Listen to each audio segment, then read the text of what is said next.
When I laid those 12 business portfolios on the table at Mom and Dad's anniversary dinner, my brother Julian's face went completely white. His mouth opened, then closed, then opened again like a fish gasping for air.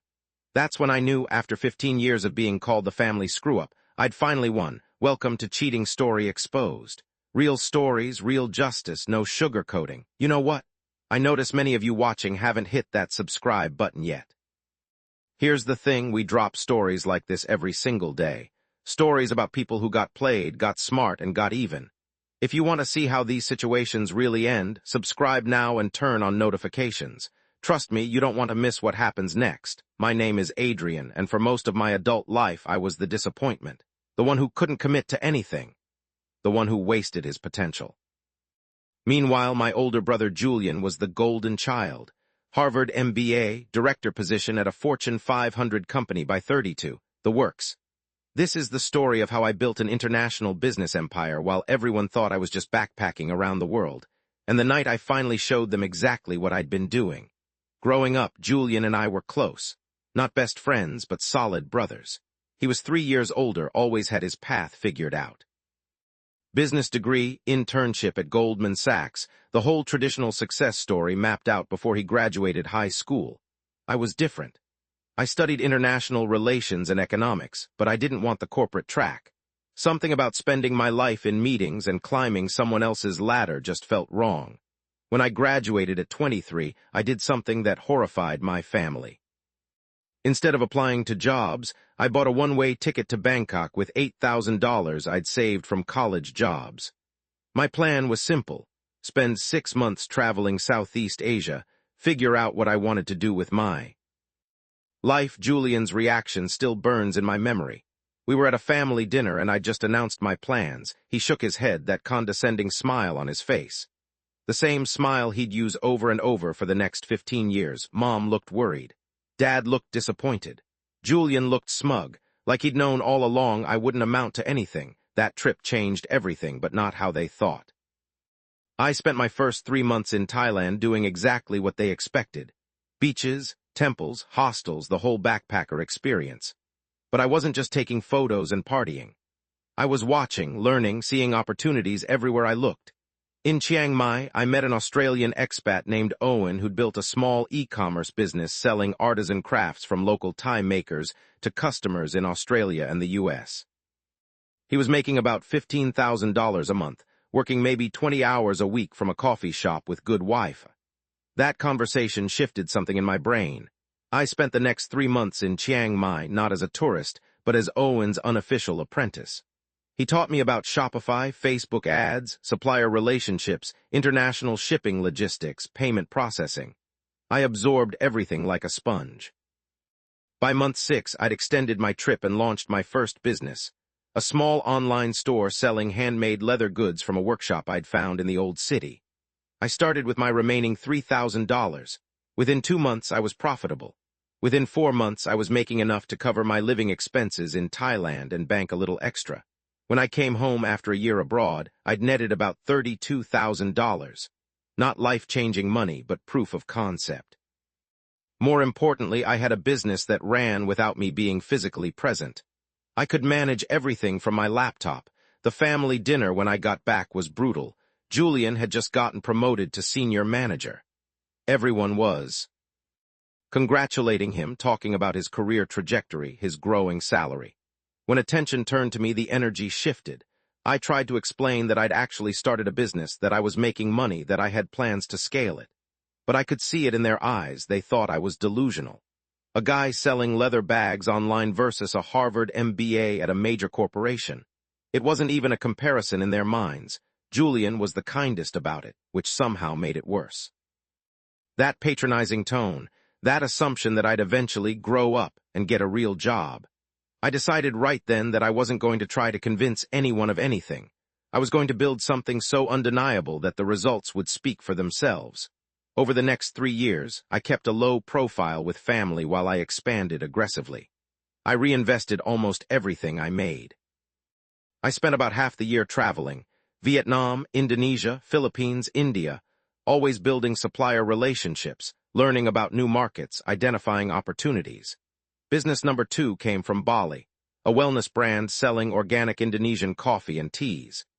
Business 3 was a digital marketing agency I started with a developer friend I met in Ho Chi Minh City. We focused on helping other e-commerce businesses scale their ads. That one became particularly profitable because it required almost no inventory, just our time and expertise. By year 3, at age 27, I had 5 businesses generating a combined income of about $18,000 per month. I was living in various Asian cities, keeping my expenses low, and banking most of what I made. Meanwhile, Julian had gotten married to Stephanie, bought a house in the suburbs, had his first kid. Every family gathering became an opportunity for him to subtly remind everyone of his success and my lack thereof. We'd be at Christmas dinner, and Dad would ask me what I was up to. Julian would jump in before I could really explain. Anything, Mom would give me that sad, worried look. I stopped trying to explain. I'd just smile, change the subject, let them think whatever they wanted to think. Because here's what I understood that they didn't. I was building equity. Julian was building a salary. He made more money than me year to year, sure, but he had to show up and perform for it. My businesses were assets that generated income whether I worked or not. The turning point came when I was 29 in Portugal. I'd expanded into Europe, testing the market for some of my Asian products. I met a German entrepreneur named Klaus who ran a network of Amazon FBA businesses. He taught me about that model, and it was like another door opened in my head. I spent 6 months in Lisbon building out business number 6. A portfolio of Amazon products sourced from manufacturers I'd already built relationships with in Asia. This one scaled faster than anything I'd done before. Within a year, that single business was generating $35,000 a month in profit. That's when I started to realize I wasn't just running businesses. I was building a portfolio. An empire, even though that felt grandiose to say.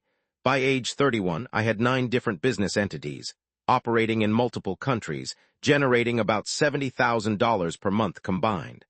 I'd hired virtual assistants, operations managers, had systems in place. I was working maybe 30 hours a week total, mostly on strategy and growth rather than operations. But to my family, I was still just traveling, still not serious about life. Still the disappointment. Julian, now 34, was a director making about $200,000 a year. Good money, definitely.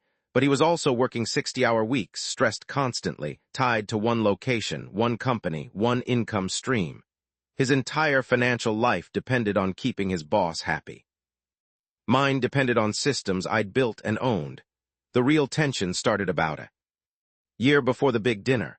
I'd come home for Thanksgiving and Julian cornered me in the kitchen. I kept my voice level. He scoffed. I almost told him right then. Almost pulled up my business banking apps and showed him the numbers, but something stopped me. Maybe pride. Maybe I wanted the reveal to be bigger, more undeniable. Maybe I just knew he wouldn't believe it even if I showed him. After that conversation, Julian started what I can only describe as a campaign. He'd call Mom and Dad regularly, expressing concern about my lifestyle. He'd suggest I was probably running out of money. He'd offer to help me get a job through his corporate connections. Always framing it as brotherly concern, but I knew what it really was. He needed me to be the failure so he could be the success. The intervention idea came from him. Mom called me about 6 months before their anniversary dinner. I was in Barcelona at the time, scouting a potential business acquisition. She sounded genuinely worried. I felt a flash of anger, but I kept it controlled. That's when I decided. Their anniversary dinner, which I'd already committed to flying home for, would be the moment. I'd been sitting on the truth for 8 years. Time to lay all the cards on the table. I spent the next 6 months preparing, not just continuing to run my businesses, but documenting everything. I had my accountant prepare a comprehensive portfolio showing each business entity, its revenue, its profit margins, its growth trajectory. I had legal documents showing ownership stakes. I had bank statements showing account balances across multiple countries. I also launched businesses number 10, 11, and 12 during that time. 10 was a small real estate portfolio I'd started building in Thailand, 3 rental properties in Chiang Mai. 11 was a partnership in a boutique hotel in Cholum, Mexico. 12 was a new e-commerce brand I'd launched targeting the European market, by the time their anniversary. Dinner came around, my portfolio was generating about $95,000 per month. My net worth, including business equity and real estate, was approximately $2.3 million. I was 33 years old. Julian was 36, with a net worth probably around $400,000, good for his age, but not close to what I'd built. The dinner was at an upscale restaurant private room that Julian had insisted on booking. The guest list was immediate family: Mom, Dad, Julian, Stephanie, me, and our younger sister Rachel, who'd always been neutral in the brother dynamics. I arrived with a leather messenger bag containing printed portfolios for everyone. Professional, bound documents with my business lawyer's letterhead. Everything properly documented and verified. Julian was already holding court when I arrived, talking about some major project he was leading at work, some potential promotion to VP level. Mom and Dad were beaming at him.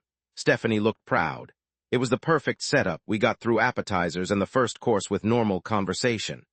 Then Julian cleared his throat. The table went quiet. This was clearly planned. He looked at me with that same condescending concern he'd perfected over the years. I stayed calm. He pressed on. I smiled. Time to end this. I reached down and pulled out the portfolios, setting one in front of each person at the table. Julian's confident expression flickered. I walked them through it methodically, business by business, starting with the leather goods company I'd launched in Thailand 8 years ago, now generating $12,000 per month in passive income. The wellness brand from Bali, $15,000 per month. The digital marketing agency, $22,000 per month. The Amazon FBA portfolio, $35,000 per month. Mom's hand was over her mouth. Dad had put on his reading glasses and was actually going through the numbers. Rachel was grinning. Stephanie looked shocked. Julian was pale. I continued. The European e-commerce brand, just 6 months old, already at $8,000 per month and growing. The 3 rental properties in Thailand, generating about $3,000 per month combined.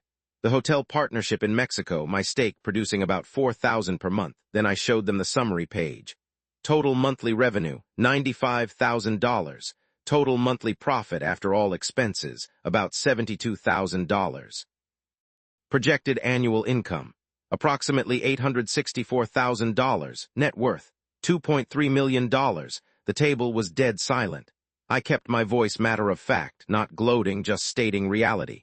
Julian finally found his voice. I pulled out another document. Tax returns for the past 3 years, all properly filed with the IRS, all legitimate businesses with proper business entities registered in their respective jurisdictions. Dad was shaking his head in amazement, not disappointment. Wonder. Mom started crying, but happy crying. Julian's face went through about 5 different emotions. Shock, disbelief, anger, embarrassment, and finally something that looked like defeat. His whole narrative had been built on me being the screw-up. And in one dinner that entire story had been demolished. Stephanie leaned over to look at Julian's copy of the portfolio. Rachel raised her wine glass. The rest of the dinner was surreal. Mom and Dad peppered me with questions. How had I done it? Why hadn't I told them what were my plans? I explained my philosophy: build assets, not just income. Create systems that work without you. Diversify across markets and countries. Keep expenses low and reinvest aggressively in the growth phase. Dad, who'd run his own small accounting firm before retiring, was genuinely impressed with the structure I'd created. Julian barely spoke for the rest of the meal. Stephanie kept glancing between the portfolio and her husband, and I could practically see her recalculating their family narrative in real time. It wasn't until dessert that Julian finally engaged with me directly. I didn't gloat. Honestly, seeing him humbled like this, I didn't feel the triumph I'd expected. Just tired. His face reddened. I stayed calm. He went quiet again. After dinner, as people were saying goodbye, Dad pulled me aside. Mom hugged me for a long time. Rachel laughed. The person I didn't expect anything from was Julian. But as I was walking to my car, he caught up to me in the parking lot. We stood there in the dim light of the parking lot, and for the first time in maybe 10 years, I saw him as just my brother, not my rival or critic. I sighed. He nodded slowly. We didn't hug or have some big emotional moment. But there was something like understanding, maybe even respect. That was 8 months ago. Since then, things have changed in ways I didn't anticipate. Julian and I have actually started talking regularly. Real talks, not just surface family stuff. He's been genuinely curious about my business model, and I've been honest with him about the challenges. The stress of managing operations across different time zones, the complexity of international tax compliance, the isolation of not having a traditional peer group or office environment. He's opened up about his own struggles, the politics of corporate life, the pressure to constantly prove himself, the fear of layoffs or being pushed out, the golden handcuffs of a lifestyle that requires that big salary to maintain. He's not looking to quit his job or anything dramatic like that. But he has started a small side business, an investment portfolio following some of the principles I've used. He's actually good at it. Turns out all that financial analysis skill from his MBA translates well. Mom and Dad have completely shifted how they talk about me. I'm no longer the concern, but rather a source of pride they brag about to their friends. Though I've asked them to be discreet about the financial details. No need to advertise that kind of information. As for me, I've kept growing the portfolio. I'm at 14 businesses now, and we crossed $120,000 in monthly profit last quarter. I've started making strategic acquisitions, buying small, profitable online businesses from entrepreneurs who want to cash out, then optimizing them and folding them into my portfolio. I still travel extensively, though I've bought a home-base condo in Lisbon that I love. Portugal has become my primary residence, though I'm rarely there more than 4 months a year. I've got a serious girlfriend now, Alina, who's Spanish and runs her own location-independent business. We met in a parking space in Barcelona and bonded over our unusual lifestyle choices. Looking back at that dinner 8 months ago, what strikes me isn't the satisfaction of proving Julian wrong. That felt good for about 5 minutes. What matters more is that I proved something to myself, that the unconventional path could work if you committed to it fully, that you could build real wealth outside the traditional corporate structure. That traveling the world didn't mean running away from responsibility, but could actually be the foundation for building something significant. The irony is that Julian's criticism and the family's doubt actually helped me. Every time someone questioned whether I was wasting my life, it added fuel to my determination. Every family dinner where I was the disappointment made me work harder to prove, to myself, really, that I was onto something real. I don't recommend my path for everyone. It required a high tolerance for uncertainty, years of living below my means while building, long stretches of loneliness in foreign countries, and the ability to self-motivate without external validation. There were months, especially in the early years, where I questioned everything, where I wondered if Julian was right, if I should just get a normal job and stop chasing this weird dream, but I'm glad I stuck with it. Not because of the money, though financial security is obviously valuable, but because I built something that's mine. Something that gives me freedom to live where I want, work on what interests me, and structure my life according to my own values rather than someone else's corporate ladder. The relationship with Julian is still a work in progress. Years of being dismissed don't evaporate in one dinner, and sometimes I can tell he still struggles with the reversal of our positions. But there's real respect there now, and that matters more than I expected it would. Last month, we actually met up in New York. He was there for business. I was passing through between Portugal and Mexico. We got dinner, just the two of us, and talked for 4 hours about everything. Life, success, family, what we wanted for the future. At one point, he said something that stuck with me. I thought about that for a while. We don't have to be in competition. We never really did. That was a narrative we both bought into because it was easier than figuring out how to support each other's completely different paths. These days, when people ask me about my job, I've stopped trying to explain in detail. I just say I run some online businesses and do consulting work. If they're genuinely interested, I'll tell them more. But I've learned that most people don't actually want to understand. They want you to fit into a box they recognize. The people who matter know the truth. My family finally knows who I really am and what I've built. The rest is just noise. I'm still that guy who travels all the time. Still the one showing up to family events with stamps from obscure countries in my passport, stories about places most people will never visit. But now when I walk into a room, I know exactly what I've created, and I don't need anyone else's validation to confirm it. That dinner 8 months ago wasn't really about proving Julian wrong. It was about finally standing in my truth, openly, with the people who matter most. It was about ending the exhausting performance of pretending to be less than I was just to avoid conflict or make others comfortable. The businesses continue to grow. I'm working with my team on expansion into South American markets now. I'm also starting to angel invest in other entrepreneurs' projects. funding the kind of unconventional businesses that traditional investors might overlook, the way I was overlooked for years. Julian and I talk every couple weeks now.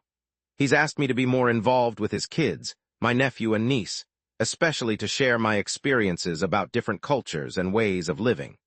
I've agreed, happy to be an uncle who can expand their sense of what's possible.